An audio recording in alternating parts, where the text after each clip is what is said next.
I do want to go back to Rogan, so let's just pick up. I think this is about a minute after we left off the previous time. Well, we were talking about this a little bit before we started, and I think what's really, I mean, whatever, this is not like a mind-shatteringly original insight or whatever. Lots of people have said this, but I think what's really gone on is that the economic collapse of traditional media has meant that the profit incentive now is just to cater to whoever you have left, right? Yeah. So if you have, like if you're on Fox, then like, whatever, like couple million conservative old people are, watching at a given time, you want to give them the narrative that's going to keep them scared and angry and watching the news. If you're on MSNBC, then, you spend the entire Trump years talking about Russia, because that's what scares their audience. Yeah.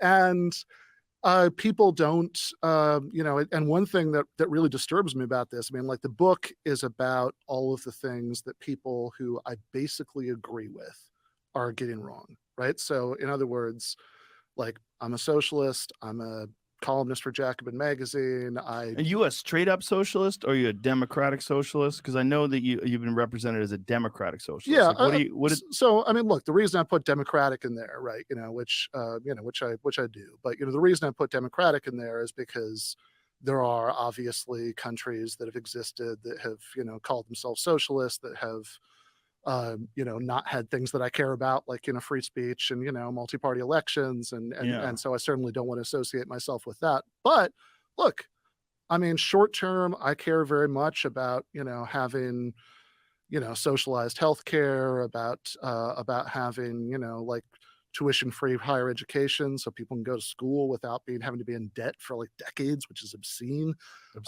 I mean, that's ridiculous. Yeah, I'm with you 100% on both those things. And I do think that like the level of inequality that we get from our current system is indefensible. That, in other words, that if one person has more than another just because they like chose to work harder, then like that's one thing. Right. I can, right. That, I would, person A wants to stay home and watch Netflix and, person B, wants to work for more hours than like, person B should get more money. I am totally fine with that. But what bothers me is when you have these massive inequalities that have huge effects in people's lives that are linked to things that aren't under their control. And I think we have a lot of that too. I would agree with you 100%. My position on this, whenever people push back against the concept of socialism, or when I was supporting Bernie Sanders for president, I was saying that we'll look at all the things that are technically a socialist concept that we accept, like the fire department. Imagine if you had to have money to get your fire put out. Like, we don't think that. Like, if your house burns down, we call the fire department, they show up. Our taxes fund the fire department. That is essentially a socialist endeavor. I mean, it's a socialist institution. Yeah, it's taken outside of the market. It's provided just as like a right that you should have, right, just for being a person, right? You shouldn't have to do anything special to get your house put out if it's on fire, and you also shouldn't have to do anything special to get treatment if you're sick. Right. To go to college in the first place. It seems to be that a lot of people who like don't think that there should be a higher minimum wage are the same people who will go turn around and say, oh, if they wanted to make more money, they should go back to school, but then they don't want to pay for that, right? So right. which exactly. Which one is it, right? Like, should they be paid more doing what they're doing, or should they go back to school? Because if it's none of the above, then it sounds like you just don't think those people should have like good lives, or at least you don't have a plan to help them have good lives. What's fascinating to me too is when you look at public school versus public services like the fire department people get paid well.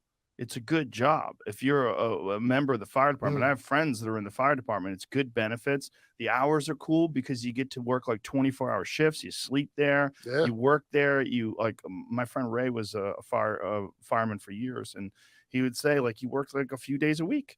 And then, they were long shifts and they weren't always called to fires. So sometimes they're just cooking and working out. And I just want to point out, so how it seems like fire departments are pretty central to Joe's worldview. So I thought that was interesting. And like, do you think that that's common, or is that idiosyncratic? I could let it play, but I thought that was interesting because he brought it back twice to the Yeah, fire yeah, department. And yeah. I know in Bhaskar is like the ABCs of socialism. One of the first essays is about how the fire department isn't socialism, right? But watching this, I was thinking like, Joe explaining this to millions of subscribers, is that really, it's the metaphor still kind of holds. So I was wondering what your Yeah, thoughts on I should that. also say that Nathan Robinson used the exact same metaphor in an article in Current Affairs in was it early 2020, which is just the entire article is just how if we didn't have public fire departments, every single argument that's used against Medicare for all could be used against that. And as I remember, like one of them was like, well, England has a fire department, and I hear that there are problems with it, but Yeah, there's buildings that burn down, and there's a waiting list too of which okay, yeah. Yeah, no, exactly. So I don't know. Actually, I do vaguely remember that article that you're talking about, and I think I'd have to go back and look at it and see what it means. But like, I mean, look, obviously having a fire department doesn't make it a socialist society, but like also it is, a socialist policy surely to have, fire protection be provided by a publicly owned entity that's, that's free at the point of service. So, yeah, I'm pretty, I'm pretty good with that. But let's watch a little bit more. Hanging out around the firehouse, but it's a great job. Right. It's like a job that people look forward to getting. It's difficult to get. How come that's not the same thing with teachers? Like what kind of a fucking world do we live in where teachers don't get paid well? I mean, I'm not saying fire department people shouldn't be paid well. Of course they should be paid well. They should be paid great. It's a fucking very risky job. It's very valuable to the community, but fucking so is teaching. How is there such a disparity? So is teaching, and it's crazy that there are so many people who look at K-12 teachers and say, like, oh, how come they get summers off, or whatever, or like don't like that which no, it's ridiculous. It's so stupid. And they don't, and I guess what gets me is when people see someone like a unionized school teacher who has some good benefits, a little bit of job security, not nearly as good as it should be, like we've been talking about, right? But like, and they say, oh, well, why should they have those things when I don't? Instead of saying, well, how can I get those things? Yes. Right. So I can have them too. Yeah. Because it doesn't benefit you, right, as an ordinary person if like somebody who has a job like that is paid less. In fact, what it does is it's bad for your kids if they go to public schools, because the kinds of things that teachers unions want, like smaller class sizes, are things that are, like the conditions that they teach in are the same conditions that the kids are learning in, right? So I think it actually benefits everybody. Like I think that Finland is supposed to have the best public schools in the world by a lot of metrics, the best school system, in the world. They actually don't really have private schools in Finland. And, it's very strong unions, people are certainly getting a better deal as teachers there than they are here. But so many people think the solution is to privatize things, or, that's the solution if there's no other options. I mean, if you're a guy right now and you have a child and you have enough money to put them in a really good school that you have to pay for versus a really shitty school that you get for free, that makes sense. Yeah, I don't blame anybody for making that decision as an individual. I mean, like what I would ask. But they shouldn't have to make that decision. Yeah, exactly. I think what we should have are like excellent public schools, so that like everybody can just do that. Imagine. I mean, imagine that that's controversial. Like literally one of the most important things for the future of our society is raising children correctly and educating them. By correctly meaning like giving them the opportunity to grow and pursue their interests and find out where they fit in life, and have enthusiastic, well-paid teachers, not people that feel like they're being taken advantage of and fucked with and just exhausted all the time. Well, it's weird too, because a lot of the same people who are hostile to that will say when they're talking about like corporate CEOs, like, oh, you can't complain about how much they're paid because they have to be. like you have to have that as an incentive, or they're not going to give you their best work if they're not being paid 500 times more than people who work there.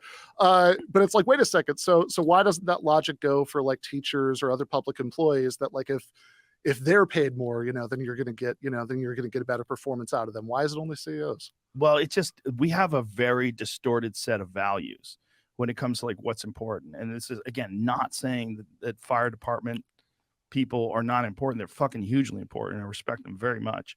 And I'm glad they get paid well. Yeah. But I mean, they should get it should be like that with all of what I would think of social services for the community that we would gladly pay for taxes, fixing infrastructures, fixing roads. The problem, I think, with a lot of so far, I think it's great that you got on noted leftist Joe Rogan's podcast to talk about leftism, right? So far, like we could get started in a minute, but it is very telling how much he agrees with. There's really no pushback in any of that. No. In fact, actually, the really surprising thing in some ways, and I'm not like saying this as a slam against him. I think most people haven't, necessarily like spent a lot of time sitting with like how all this fits together, but in some ways, like the really out of all the like lefty stuff I got him to agree to over the course of the interview, right? So which like just in those first few minutes, teachers unions are really good and important. Ideally we'd have a society where there wouldn't need to be any private schools at all. Healthcare should be fully socialized. Like everything, it's not just like those sort of policy things, but also notice at the very beginning, I gave him G.A. Cohen's socialist equality of opportunity principle that the only fully just kind of income inequality would literally just be made based on like things that are, decisions you're making of your own free will, that, like different trade-offs, between work and, and leisure. And he was like, yeah, sounds totally right to me. And actually, I should say later on too, actually, if you want to take off the screen share for a second, there's something else I wanted to share for this, but they have later on in the interview, we're not going to get to it right in this segment. We might play some of this in the post game or next week or whatnot, but it's a long interview, guys. But like later on, there's a point where we're talking about free speech, and I just say, yeah, that's why I don't like the anti-CRT laws. And I do like 2 minutes on why the laws against, teaching critical race theory are like awful and McCarthyite. And he ends it by saying, I completely agree. Which like, James Lindsay's been on that show too, right?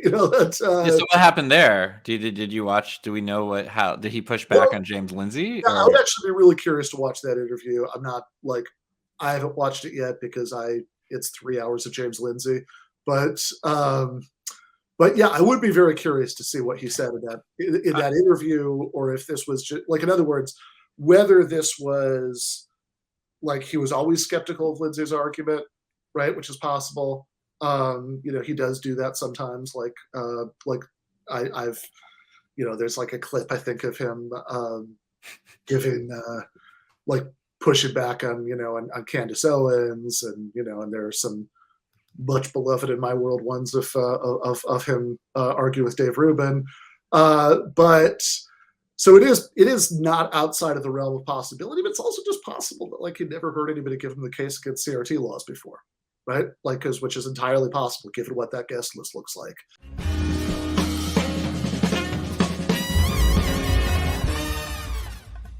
You have been watching free public content from Give Them an Argument. To access every single episode of the show, the main show on Monday nights, all of the streams, all of the debate breakdowns, all of the patron-exclusive post-games on Monday nights, all of the patron-exclusive bonus episodes every week, and much, much more, go to patreon.com/Ben Burgis. I cannot resist ending this with, don't be foolish.